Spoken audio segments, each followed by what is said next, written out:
A Lady Cyclist's Guide to Kashgar is the story of two women. Evangeline, she's in a desert in China, 1920s, with her bicycle. She sees a local woman on the floor in the throes of giving birth. The woman dies and Evangeline ends up holding the baby and her bicycle. Frida is in modern day London.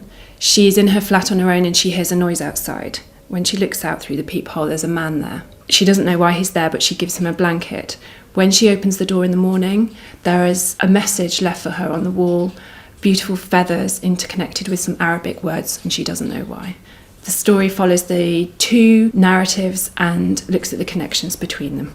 Evangeline is working on her own guidebook to cycling, which was very much inspired by a real manual that I discovered called Bicycling for Ladies from 1893, which has got some really wonderful illustrations and advice such as what to wear, what bloomers to wear, what kind of hat, how to make sure you always have a notebook in your pocket and jot down interesting things that you see on your way. She refers to it as the art of wheeling, which I think is rather wonderful.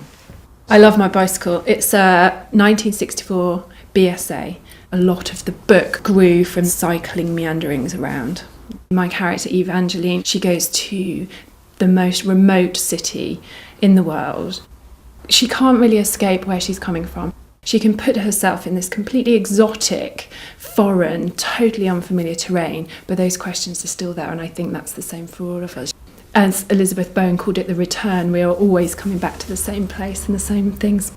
It's 28 hours flight from London to Kashgar, very remote. When I got there, there was an uprising happening. The clicking on the phone made me realise that I was in fact being bugged. I think that the authorities thought that I was a spy. Why else would I be wandering around with a notebook, English style, with a great big huge floppy hat on? The consulate contacted me and I was very swiftly ejected from Xinjiang province. And all of that fed into my character Evangeline, who was in a similar uprising but in 1920. So I could draw on that feeling of isolation and the intense feeling of being alone, stranger, a tourist in a situation that they don't understand and trying to get out.